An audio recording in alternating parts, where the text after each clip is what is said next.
창세기 18장 1절에서 15절의 말씀입니다. 여호와께서 마므레에 상수리 나무들이 있는 곳에서 아브라함에게 나타나시니라.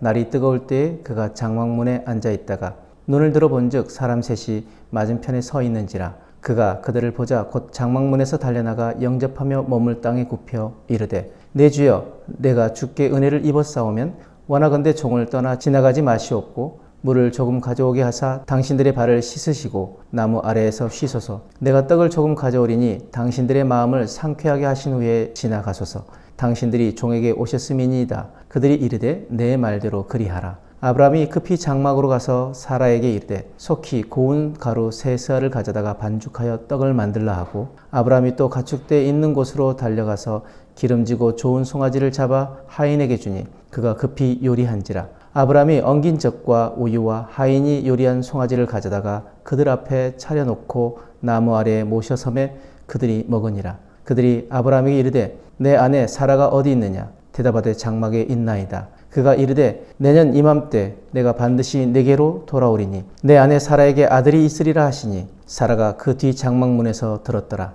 아브라함과 사라는 나이가 많아 늙었고 사라에게는 여성의 생리가 끊어졌는지라. 사라가 속으로 웃고 이르되 내가 노쇠하였고 내 주인도 늙었으니 내게 무슨 즐거움이 있으리요. 여호와께서 아브라함에게 이르시되 사라가 왜 웃으며 이르기를 내가 늙었거늘 어떻게 아들을 낳으려 하느냐? 여호와께 능하지 못한 일이 있겠느냐? 기한이 이를 때 내가 내게로 돌아오리니 사라에게 아들이 있으리라. 사라가 두려워서 부인하여 이르되 내가 웃지 아니하였나이다. 이르시되 아니라 내가 웃었느니라. 하나님은 종종 너무 평범한 모습으로 일상적인 순간에 우리 곁에 오십니다. 문제는 우리 곁에 오신 하나님을 우리가 못 알아본다는 것입니다. 아브라함의 장막 맞은편에 선 세 사람, 겉으로 보면 그냥 지나가는 나그네였습니다. 그러나 그 순간은 아브라함의 인생을 바꾸는 하나님의 방문이었습니다. 오늘 말씀은 우리에게 묻습니다. 너는 지금 일상 속에 찾아오시는 하나님의 방문을 분별할 수 있느냐? 아브라함에게 나타난 세 사람은 겉보기에는 지극히 평범한 나그네였습니다. 그들을 발견한 아브라함은 달려나갔고 그들을 환대했고 가장 좋은 곳으로 대접했습니다. 그런데 아브라함은 그들을 영접하고 섬기다가 알아보았습니다. 아, 이분들은 평범한 분이 아니구나. 분별력이란 무엇입니까? 그것은 눈에 보이는 것을 넘어 하나님의 역사를 느끼는 감각입니다. 아브라함은 편안함을 선택하지 않고 섬김을 선택했습니다. 그래서 그는 부지 중에 하나님을 영접하는 영광을 누렸습니다.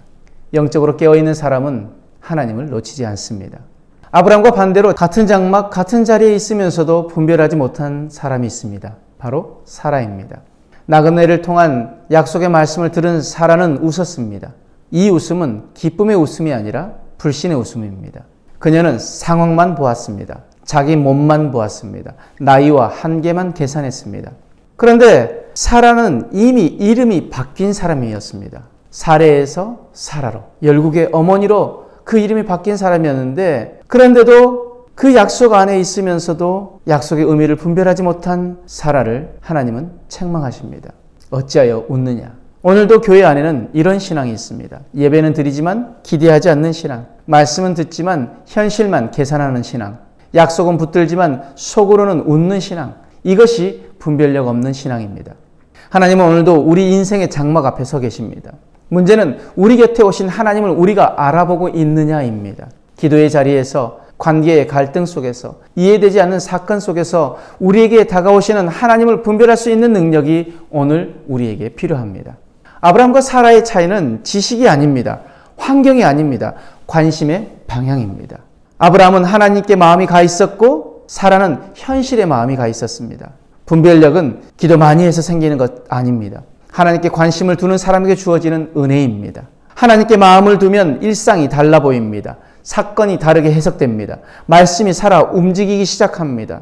분별력은 특별한 사람이 갖는 능력이 아니라 깨어있는 사람이 누리는 은혜입니다. 오늘 말씀을 통해 우리는 이렇게 결단하기를 원합니다. 하나님께 온 마음을 두고 영적으로 깨어있어 하나님이 하시는 일들을 깨닫는 분별력 있는 신앙으로 살겠습니다. 또 한 가지, 내 한계를 계산하기 전에 불가능을 가능케 하시는 하나님의 능력과 하나님의 약속을 먼저 붙들겠습니다. 이 결단으로 오늘도 우리 일상 속에 찾아오시는 그 하나님을 온전히 놓치지 않는 저와 여러분들의 삶이 되어지길 주님으로 축복합니다. 기도하겠습니다. 사랑의 하나님, 눈은 뜨고 있지만 영적으로 잠들어 있던 우리를 용서하여 주옵소서. 오늘부터는 현실을 계산하는 사람이 아니라 하나님의 역사를 분별하는 사람이 되게 하여 주옵소서.